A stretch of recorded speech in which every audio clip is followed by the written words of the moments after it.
Hello! At this video, we're going to talk about structures.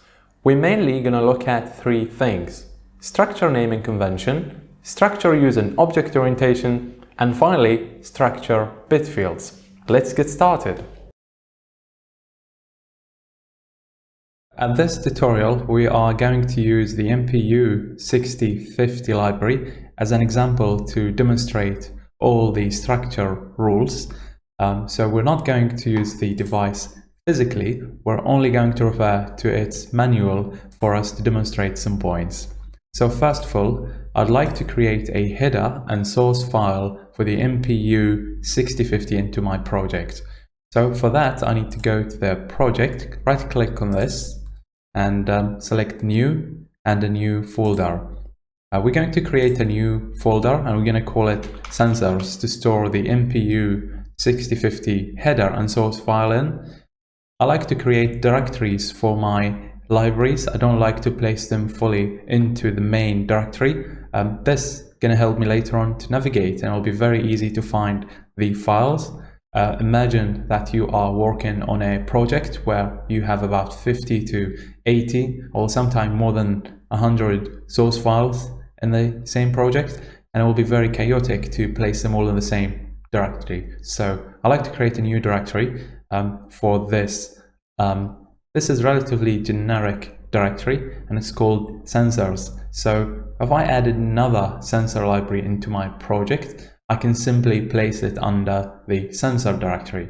So that just to explain the rationale why I have created a new folder for my sensor. So we're going to create this new directory, and now on this directory, right click and click on new, and we're going to add a new header file for our MPU 6050. So I'm going to call it MPU 6050.h and with all lowercase letters. We're going to explore file naming in details in a later tutorial. For now, all you need to know is that it needs to be lowercase. And now click on finish. And again, we're going to create another new, but this time it's going to be a source file with the same name, MPU 6050.c. And now there is one final thing we need to do in order to add the header and source file completely to this project into the compiler path. So right click on the project again and go to properties, and now go to C++ general. Expand this tree list and go to paths and symbols, and now we're going to under the GNU.c we're going to add a new path. For the path, I like to use the project path variable. This project directory path is a very useful variable. This is a variable path. This depends on the project location. This variable is going to change dynamically according to your PC. So if you copied this project from your PC and took it to completely another PC and store it in a different location, this project directory path will always be variable and is going to bring us to the main project directory. So I can build upon this path safely to my other directory, which is sensors. This is a good practice if you're moving the project from two different PCs. Okay, so click on OK. And that's it. Apply and close. Now our header and source files are fully added to the project, and the path to the header file is included into the compiler path as well. Now let's begin our exciting structure programming style rules tutorial.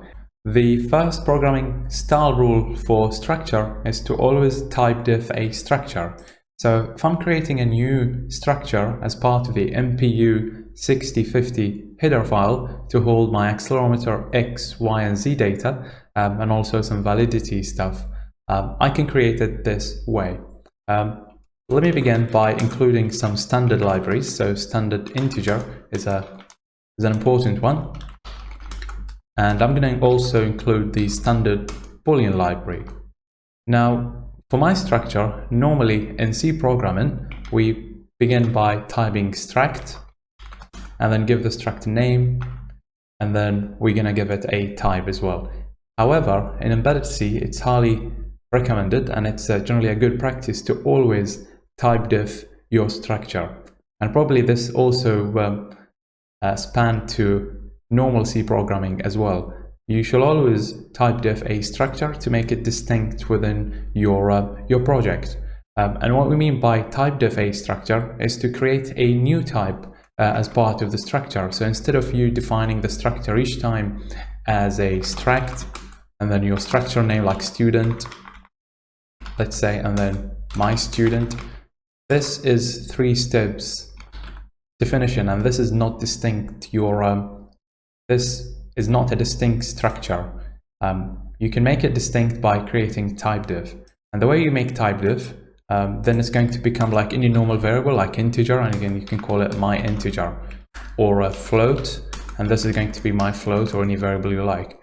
So if you're going to create a new type with the user type, that's called type diff. And we're going to do that. And for structure, this is rule number 1. So I'm going to create a simple structure. So you begin with typing the word type diff and then structure. And now you give the type diff name. And this type diff name needs to use a Pascal case. So you always need to begin with an uppercase letter. So I'm going to call it accelerometer data. So accel data. So rule number 1 is to always type diff a structure. Rule number 2 is to follow Pascal case. So and Pascal case only for the name of the type diff, not for the variable name, as we're going to see in a moment. So this is the second rule. And the third rule is to add a suffix underscore t as a suffix to mark it as a type diff variable. Okay, so these are the first 3 rules, and we can basically combine them into a single one. Use type diff, use Pascal case for the type name, and then use a suffix, which is the underscore and t. Okay, now let's fill in this structure with some variables. I'm going to first add the x, y, and z accelerometer data, and those are going to be signed integer 16. So accel x for x-axis acceleration, and then accel y and accel z. And probably I can just add another Boolean variable just to mix those. Something called is valid. Are those data valid?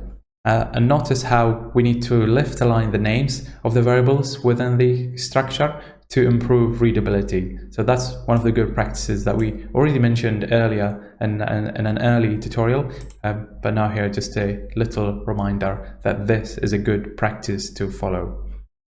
Okay, now another thing, when you're naming a variable type, now if you want to use it inside your C file or anywhere, now you simply just need to use the type name and then my accel data or anything like that. This is how type diff works. So this one is the same as an integer or float or anything, but this now holds your user data, and you don't need to use the structure keyword again like a normal C structure. And that's why type diff is very useful. It makes a new variable type according to your specs. Okay, now the next rule is, if you have a structure which is distinct to the source file or the header file that this is located in, at this case, this one only applies to the MPU 6050. So if I have another acceleration data within my project and I'd like to make them distinct, generally it's a very good practice to associate a structure type to the file name. So and we can do that by writing the file name at the start of the type name, like MPU 6050, and separating it with underscore, and then write your structure name. Now this way, this type will be distinct. If I use it across my entire project, I'm not going to confuse it with any acceleration data. This acceleration data is specific to the MPU 6050. And it's very common that in engineering projects, you might have another accelerometer sensor of different type for matter of redundancy, especially in aerospace industry. then in this case, you can't just name this one acceleration data and the other one in a separate source file as acceleration data. Those aren't going to be clear and descriptive, and well, basically they're not going to be clear and distinct. If you use this prefix as the file name, then this is going to be very distinguishable across your project. So this is the other rule that we need to follow. And now there are two uses for structure that I'd like to highlight here, which are very useful. They're not exactly programming style rules, but they're a very useful thing to mention. Those are related to how to make use of the structure safely. So the first one is how you can use structure for data hiding and object orientation. Well, that's obviously, if you've done any C programming in your career, you'd know that how class works. So for a class, you get the class object, and it will have attributes and methods. Normally, if an attribute is private, you won't have a direct access to it unless you add a public method that modifies that attributes. And also, it's very useful for method because it can do a range check, and it can ensure, and if there's any conversions, it handles that as well. Now, to do that in C, to be able to do object orientation and data hiding in C, we can use structure to do that, and it's a very useful way. In fact, it's a very common practice. If you have looked at some experienced people source code, you will find it all over the place because it's a very good practice to use structure for data hiding and object orientation. So let me show you how you can do that. Now, let's assume that this MPU 6050 library, I might have multiple sensors, multiple MPU 6050 sensors across my system, and I don't want this library to be just for a single sensor. I'd like to be able to use the other sensor as well, and just use a single library for both, or even multiple sensors in my project. And I can do that by utilizing structure for object orientation. The way we do that is that we need to define a structure into the source file to make it private. So all the data within the structure will be private, and you won't be able to access them from any other source file. But you're going to have the advantage of having this as an object, and you can call it from the main, and you can access methods within the source file. Now, without much talking, let's do some real demonstration. So the first thing I'd like to do is that I want to head to the MPU 6050 source file. And the first thing I'll do here is that I'm going to include the MPU 6050.h header. This is going to include everything in here. And now I'd like to begin by defining my structure in here. And the way we define structure to be private only within the C file to create an object orientation similar to class is that we do struct without a type diff, and then we give this a tag. So I'm going to give this a tag MPU 6050. Notice how we always begin with Pascal case when we deal with struct type name, of course.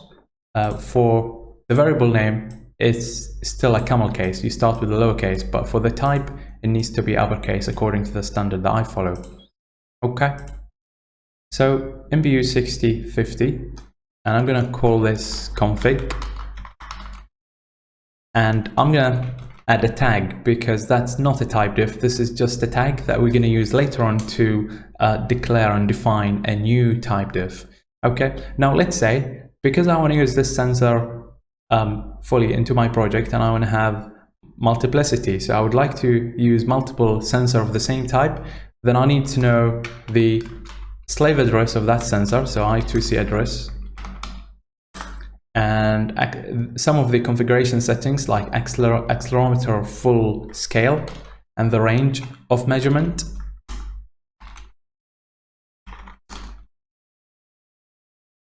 And let's just say the data, the latest acceleration data that this object is going to hold. So that's going to be accelerometer axle X for the X-axis, and then axle y for the y-axis data, and finally axle z for the z-axis data. Okay, so now this is our object and it's in the C file. Now we need to do something in the header file, and that's to, I'm just going to get rid of this. So in our header file, we need to define our type diff here. So we've defined the tag there. Now we're going to use the tag to define our type diff. So let's copy the struct tag. So type diff and then the struct tag, and now we can define our new type, which is MPU 6050.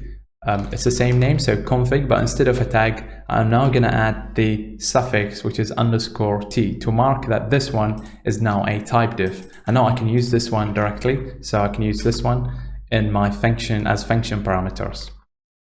Now, the way you use structure for object orientation is that now this structure is not going to be accessible. All the data here are private. So this is equivalent to a class attributes with private data. And if you haven't used C++, don't worry, this is very simple. All we're trying to do here is to make all the data here private and not accessible by the main. If the main needs to change the I2C address or the acceleration X, Y, and Z, there will be a method or a function to get those data. Okay, so now the next thing we need to do is to define some functions to initialize our structure object. And for that, we're going to write an initialization function. So MPU 6050, starting with lowercase all the times as function names. And this is going to be our initialization function. This function should return our structure object pointer, because this needs to be dynamically allocated.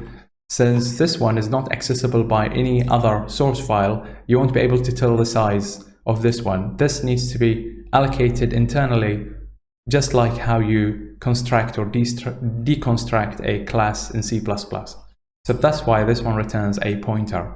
We're going to see exactly how that works when I get to the main demonstration part. For now, keep that in mind. This one is going to return a pointer to our config type diff. And now to initialize this, we need to pass some initialization parameter, and those are the I2C address and the accelerometer full scale. And to do that, I'm simply going to add those as a parameter to this function. So address, and the second parameter is the full scale. And that's it. So this is the first function prototype. This one is going to allocate memory for our MPU config object pointer, and then it's going to initialize it with the address and the full scale. So whenever you want to kind of instantiate a new MPU sensor, you call this function, and this is going to allocate memory for your new object. Okay. And then we're going to have some generic method to update the accelerometer data, and that's to go ahead and read some data from the sensor and update its internal X, Y, and Z variables. So this function returns nothing, it's a void returning function, and the same prefix name, the library name, MPU 6050, and I'm going to call this update accelerometer data. And this function only takes the object pointer as a parameter because it needs to know which object we're dealing with. So that's I'm going to call the parameter pointer config. The next function we're going to create is the get accelerometer X, Y, and Z data. So those are very simple functions. These will allow us to get the data from the structure because we don't have a direct access to those. So this is going to take the same prefix name, and I'm going to call it get accelerometer X. Same thing, this one takes the MPU config object pointer to be able to identify the exact instance we're dealing with. And I'm going to copy it 3 times. I'm going to change X, Y, and this one to Z. Okay, so these three functions will allow us to get the data from the structure. Okay, and finally, we're going to add a function called deinitialize to deallocate our instance of MPU 6050 structure object if we are done using it. So this is going to deallocate all memory associated with this. Okay, so these are the functions. Now there's one thing we need to do is to align the functions as much as we can. So we're going to left align these functions. This one is slightly odd, so we're not going to align them fully. I'm just going to leave a space between the two, and let's align all the parameters as well. This way, our functions prototypes will be very readable. Okay. So that's it. Now we have we've done the function prototypes for this. Now let's go ahead and do the function definitions, and we're going to demonstrate exactly how that works. So once we get to the main, this might sound like a very long thing, but just hold on with me. Once we get to the main, I'm going to demonstrate exactly how that works, and then you can easily just get back and just familiarize yourself and make sure you understand exactly what's happening. So for now, I'm going to copy these to the source file, and I need to define the function bodies for them. So the first one is the initialization function, which shall allocate object to my structure. This is a very common practice in object orientation, where you only return the pointer to that object and private object. So the first thing we need to be able to do is to allocate memory to this object. And we can do that with the malloc function. To be able to access malloc, we need to include the standard library. And now we can allocate data to this object. Now, of course, in your system, you might be using operating system or other schemes for allocating data, but the simple one is to just use malloc, and that's a normal C programming dynamic allocation function. So for that, I'm going to define a pointer variable for my structure. I'm going to call it pconfig, and that's going to get allocated using malloc, and simply that's going to be size of our config structure. Okay, so this one's going to allocate memory for our private structure, and then it's going to return it to the user as well. But before that, we're going to initialize some of the parameters passed by the user, and those are the address. So the R2C address is equal to the address passed by the user, and then also the full scale is we're going to assign it to the parameter passed by user on initialization. Okay, and I'm going to left align all these assignment operations so that it makes it more readable. Okay, now once we've done that, we need to return the allocated object to the user so that user can keep track of it and can use it. Okay, now defining those functions is very straightforward, so let's do that as well. Now, in order to update data, we're just going to simulate updating data from sensor. Those are not difficult, so here ideally you would want to read from MPU device, but we don't have the device, so we're just going to kind of simulate data or kind of emulate them. So I'm just going to assign some arbitrary data to the accelerometer Y. Accelerometer X, I'm going to write 20, and then probably accelerometer Y, like 40 or something, and then the remaining out of 1,000 to the Z axis. So let's say that's a 940. Okay, and that's it. So this is going to update the object with some data. Now let's do the X, Y, and Z data. Now I like to, of course, remove the alignment things here because now it's a function definition, and each of these are going to be defined independently of each other. So leave a space between the two. Now, in order to get the accelerometer X data from the object, you simply just return the object accelerometer X data. Well, Now, user needs to pass the object, but user won't be able to read the content because this one is private. The only one who can read the internal stuff is the MPU source file. That's why we need to have methods to access those data, and that's exactly the whole essence of object orientation and data hiding, and also known as encapsulation. Okay, so that's for the x-axis. For the y-axis is very similar, very identical. We're going to return accelerometer y.Data this time. And same for the z-axis. We're going to return the z.Data. And finally, to de-initialize a variable, we need to free up the memory allocated for this one. So that's going to be simply, we're going to use the function free, and we're going to free up this pointer data. Okay, and that's going to deconstruct the this object entirely. Okay, now that's the header and source file. Now let's demonstrate how that works on full object orientation example on the main. So let's head to the main. Now I need to include the MPU 6050 header file, and I need to demonstrate how I can use that. So first of all, I'm gonna call the initialization function to initialize my object and to allocate my object memory and to initialize it as well. So for that, I can, on the main, I only have access to the type. I have no access to the internal data, so I cannot manually assign those variables.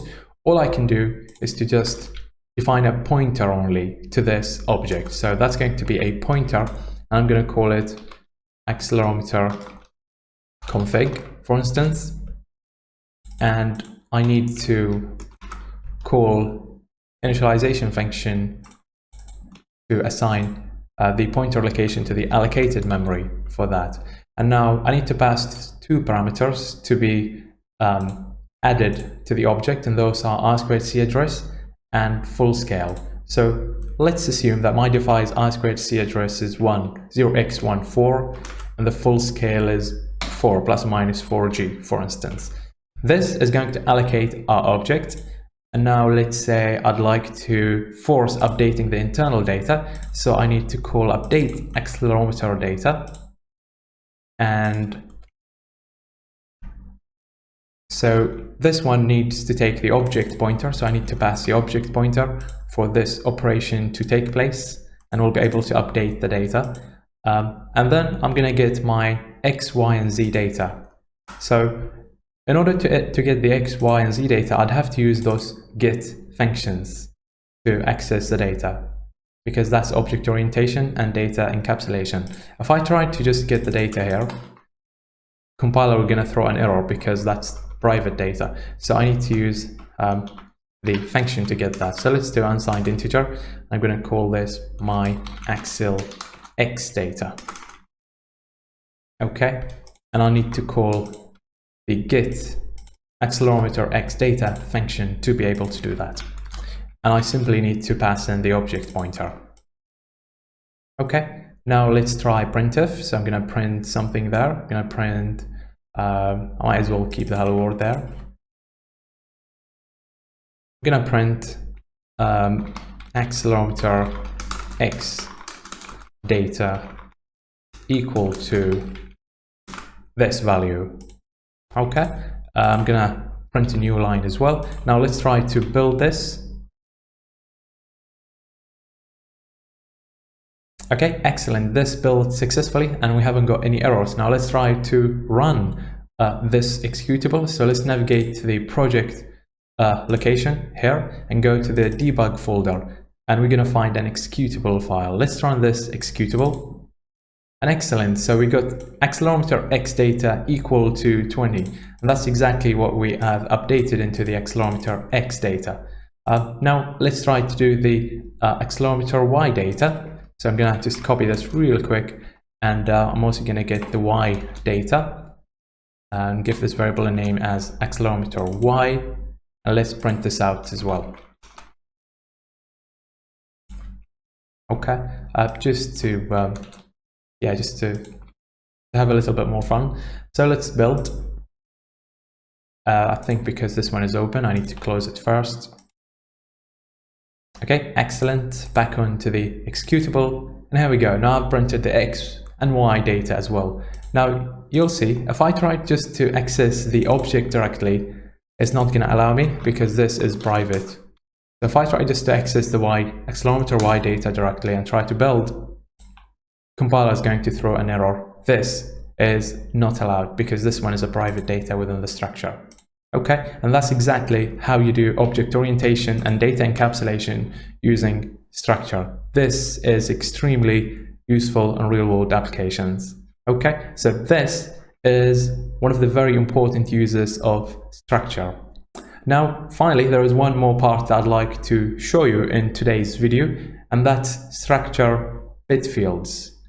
For that, let's take a look at the MPU 6050 datasheet and register map. Structure bitfields allows us to store independent bitfields. So instead of just unsigned 8 or unsigned 16 within structure, we can also specify bitfields. This is particularly useful if you are trying to map some register memory and also to save some memory space in a logging application. So let me demonstrate how you can use that safely. This is important knowledge to know. You need to know this to use structures properly, and also you need to be very careful not to misuse it. So a very simple structure with bitfields would look like this. So for the accelerometer config registers, we have those following bitfields. Bits 0 to 2 are reserved. 3 to 4 are accelerometer full scale select, which is this table. Bit 5 is z-axis, I think called self-test, y-axis self-test, and x-axis self-test. So let's try to build a structure for those bit fields.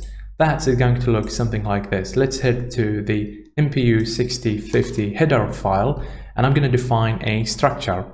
And it shall always be typediff, as we mentioned earlier. So typediff struct, and we're going to give this type a name, and the type name always needs to be using Pascal case. So we begin with an uppercase with the source file as a prefix name, separated with underscore, and then we're going to call this accelerometer config register, and with the suffix as underscore t to mark this one as a typediff. Okay, so now the first one is the reserved bits 0 to 2, so 2 bit field or 3 bit fields are reserved. So I'm going to call those unsigned integer 8 with a byte, and those are reserved. So those are 3 bit fields, and that's the LSB, so that's the least significant bit, and those are reserved. And the second one is the accelerometer full scale select, and those takes 2 bit fields. So I'm going to say unsigned integer 8, and that's accelerometer full scale select, and those are 2 bit fields. Okay, and I like to left align those as well. Okay, use a column for that. So I would like to left align those as well to make it very easy to read too. And after that are the self-tests for z-axis, y-axis, and x-axis. So those are going to be like this. So z self-test, and that's just a single bit. And then y self-test, this one is also a single bit field. And finally our x-axis self-test, and that's a single bit field as well. So that's how we can use structure for bit fields. Now this one are 5 and 3 are 8 bits. So this one should be equivalent to a single byte of memory data. Now, however, I have to mention here that you need to be extremely careful when you're using structure bit fields.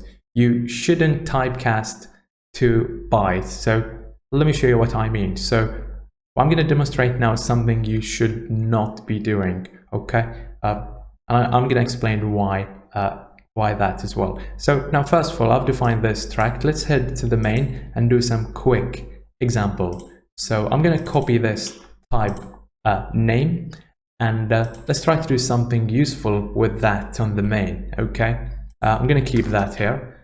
So I'm going to define something. I'm going to call it, that's a handle. So handle accelerometer config register data, and I'm going to assign those bit field. This is very useful. It's very handy. Instead of you going to the kind of bit fields and doing shift manually, it's useful to assign them like this. Okay, so for the reserved, I'm gonna just force it to 0, and then for my full scale, I'm gonna write 2, and for my x-axis test, I want to test my x and not the y. I'd like to do for the z, so I'm gonna write 1 here. Okay, now this one is good, and you can print out the data, but you cannot typecast this to unsigned 8, assuming this one, so like accel config register 8 bits, for instance, and I'm just going to typecast this to a byte. So if I try to do that,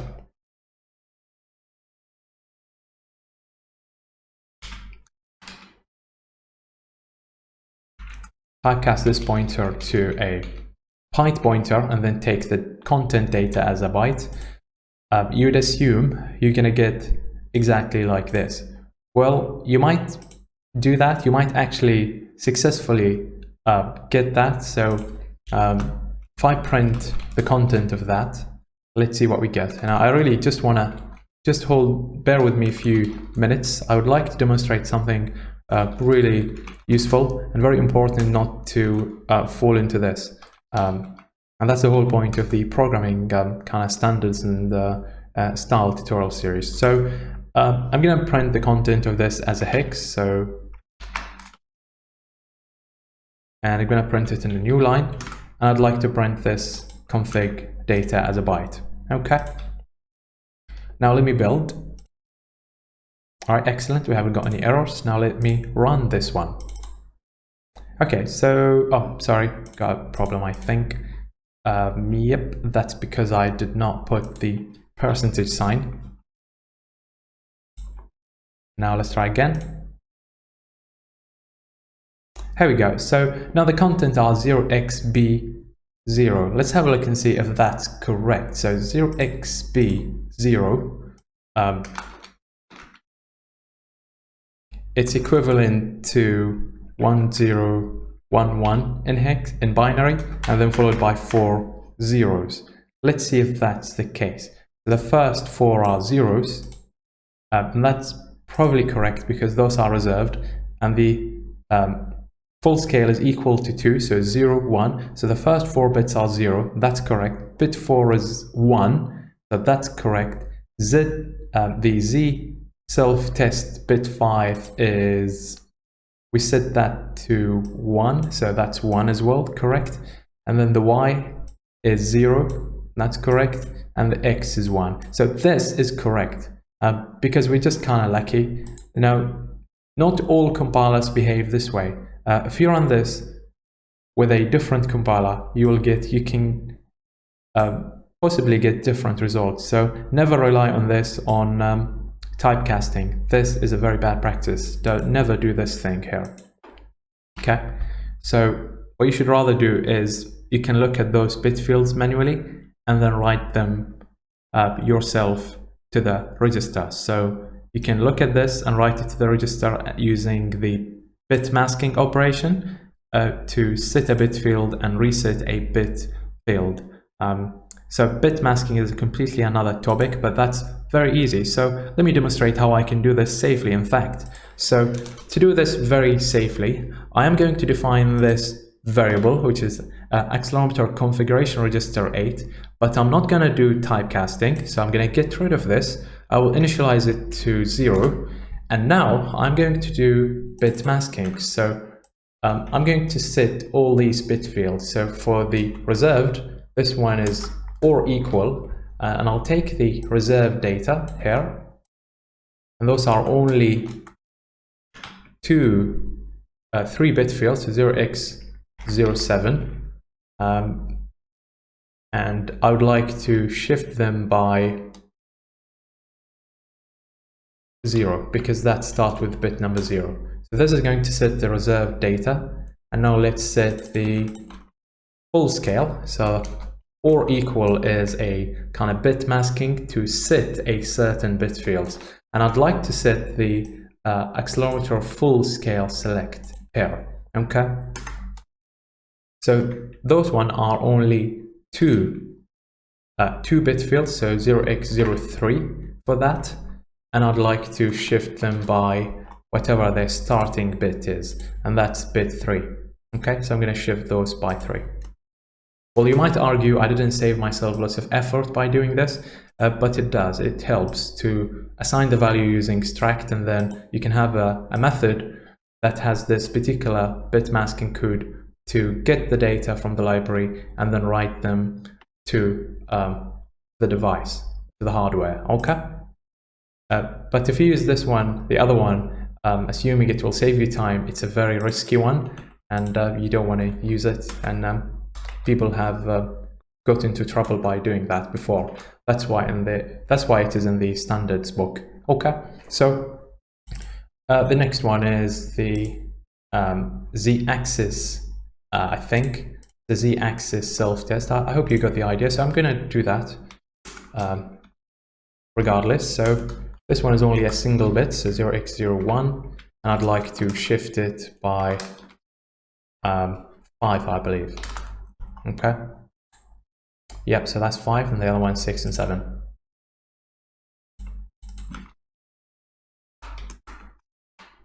All right, let's do that now for the Y and z-axis. And that's bit number 6. Now finally, we'll do that for another reason why I'm not explicitly copying those and changing the stuff, that there is a rule for copying as well, and if you copied stuff, you need to copy them safely. That's for another video, of course. Okay, and that's going to be bit 7. Now this is a safe way to copy stuff from bitfield structure into a memory map register like this one. Now let's have a look at the printed output. It should be exactly similar to what we got early, which is 0b. Let's find out. Okay, we've got some problem here. What's that? So that's because sorry, that's the wrong one. Okay, here's one more. Let's have a look. Oh, okay, this one is open. Sorry. Okay, excellent. So we haven't got any errors. Now back to the executable file. Well, excellent. So I got 0xb0, and this time it's a very safe way to get the correct result. So this is the correct way to use structure bitfields, and this is the safe way to kind of copy the data from the structure bitfields into our mapped memory, if we have any mapped memory in our system. Okay, so this brings me to the end of my video today. Thank you so much for watching. I hope you enjoyed it and you benefit from the content. Thank you so much, and see you in the next one.